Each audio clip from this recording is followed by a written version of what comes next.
Bonjour à tous, nous poursuivons avec la deuxième Mishnah du sixième Pérec. La Mishnah nous enseigne ici un autre témoignage, cette fois-ci c'est Eid, ont témoigné Rabbi Yehoshua et Rabbi Nechunia ben Eli Nathan, qui était Ish Kfar Ababli, un homme donc de ce village Kfar Ababli. Rabbi Yehoshua et Rabbi Nechunia ben Eli Nathan vont témoigner la chose suivante. Qu'est-ce qu'ils témoignent? Al-Ever Minamet Sheutame. Ever Minamet Sheutame, c'est-à-dire le membre Ever Minamet d'un mort, Sheutame, il est tamé, bien que, dit le Barthénora, il n'a pas de kazaït. Nous savons que la chair d'un mort, s'il y a kazaït, le volume d'une olive, il communique l'impureté. Il communique l'impureté comme le mort lui-même, au toucher, si on le porte ou si on se trouve sous le même toit. Mais lorsque nous avons un Ever, c'est-à-dire un membre d'un mort, mais qui n'a pas de kazaït, Ever Minamet Sheutame, il n'a pas le volume d'un kazaït. Est-ce qu'il est tamé ou pas? Eux sont venus dire oui, il est tamé. Chez Rabbi Eliezer Omer, lo amrou la lever minachai, parce que Rabbi Eliezer n'était pas du même avis. Rabbi Eliezer pensait que non, que c'était seulement Ever minachai. C'est-à-dire que pour lui, dans quel cas on a dit qu'un membre, même s'il n'y a pas de kazaït, il y a une touma, c'est sûr, Ever minachai, c'est-à-dire le membre qui a été enlevé d'un vivant. S'il a été enlevé d'un vivant, il communique aussi une impureté. Il y a une impureté, pas seulement dans le Ever donc Minamet, mais il y a aussi Ever Minachai. Dans le Ever Minachai, sur d'un vivant, il y a aussi une touma. Et donc, ce que Rabbi Eliezer disait, c'est que dans le Ever Minachai, effectivement, même s'il n'y a pas de kazaït, c'est tamé, mais Ever Minamet d'un mort, il faut qu'il y ait un kazaït.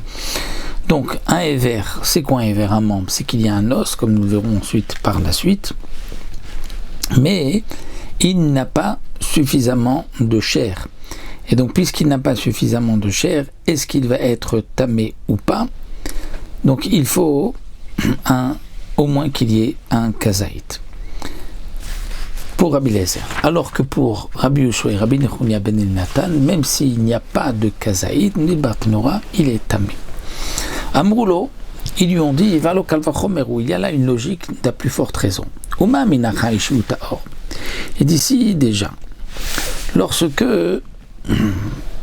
un membre d'un homme vivant, qui lui, l'homme vivant, est pur, Shiutaor, et pourtant, Evera Poresh Menutame est un membre qui se détache d'un homme vivant, ce membre est tamé. Et d'après toi, tu dis donc qu'il est même tamé si il n'y a pas de kazaït. Donc Amet Sheutame, le mort qui lui est déjà tamé, il n'est pas vivant, il est mort, il est tamé. Bien sûr, et nous dit chez Evera Poresh Menutame qu'un membre de ce mort va aussi communiquer une impureté même s'il n'y a pas de kazaït. Donc il y a là une logique. Toi tu diras Blazer que c'est que pour le membre d'un homme vivant, son membre a été détaché, mais l'homme vivant il est pur. Et un membre de cet homme vivant, même s'il n'y a pas kazaït, tu dis qu'il est tamé. Alors un membre d'un mort qui déjà au départ le mort est tamé, bien sûr que le membre s'il n'a pas kazaït, il sera tamé. Amar la Émile aura dit non. Lo amruela ever minachai. Ce qui a été dit n'a été dit que dans le Ever Minachai, c'est-à-dire le membre d'un vivant et pas d'un mort. Si c'est un mort, il faut qu'il y ait au moins kazaït. C'est ainsi qu'il a reçu de ses maîtres, et sur ça il dit, même si vous avez un calvar omer, c'est ce que j'ai reçu, et il n'y a pas de quoi discuter. Davaracher, autre explication, c'est-à-dire, d'après une autre version, ou autre chose, c'est-à-dire qu'il va leur dire, il y a sur votre kalvachomer une question. Qu'est-ce que vous dites? Il y a kalvachomer, c'est-à-dire qui est le léger, le vivant, qui est le chamour, celui qui est plus lourd, si on peut dire, c'est le mort. Eh bien au contraire, meruba tumatachem tumatametim, on retrouve une impureté chez les vivants qu'on ne retrouve pas chez les morts. Puisque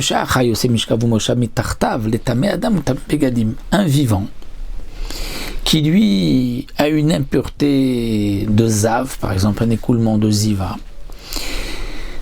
ou si c'est une femme, une zava, ou une nida, une yoledet, une femme qui a accouché. Donc le vivant peut aussi avoir une impureté tellement forte qu'il fera mishkav ou moshav, c'est-à-dire là où il va s'asseoir ou s'allonger, même s'il ne touche pas les coussins, c'est-à-dire on va mettre plusieurs matelas, on va mettre 5 matelas, il va s'allonger sur le 5e. Eh bien tous les matelas ont une impureté de Midras qui est les tamé adam ou le tamé gadim. Donc le vivant, osé mishkav moshav, il va faire mishkav là où il s'est allongé ou là où il s'est assis mitartav sous lui. Les tamé adam tamé gadim pour rendre impur un homme et les habits qu'il porte. C'est-à-dire que si sur le 5e matelas ou le 5e coussin qui se trouve en dessous de lui, qui n'a pas touché, il y a ensuite un homme qui s'assoit ou qui s'allonge dessus, il sera impur, les tamé bégadim, mais même ses habits seront impurs. Ce qui n'est pas le cas pour un mort. Si un mort est allongé sur un matelas, le 5e matelas en dessous n'est pas impur, puisque les degrés de Touma ne pourront pas rendre impur le 5e matelas.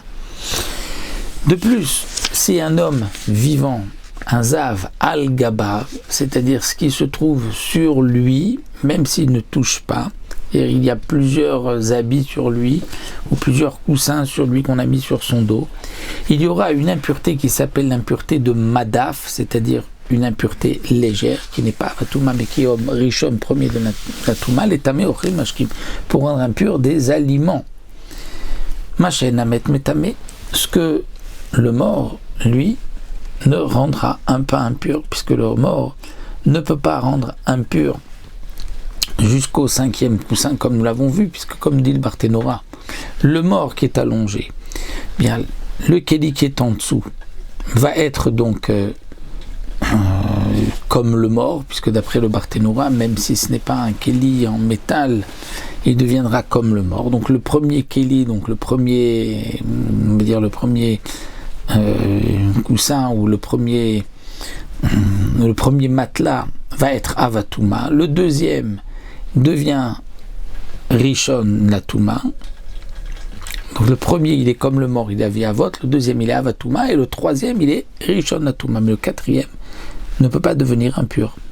Donc on voit, dit Rabbi Eliezer, que chez le vivant il y a des fois plus d'impureté que chez le mort, et donc ça expliquera pourquoi lorsque un membre d'un vivant a été détaché et qu'il n'y a pas de kazaït, il y a une impureté, alors que pour le mort, il faut qu'il y ait un kazaït sur cet os pour qu'il puisse être impur.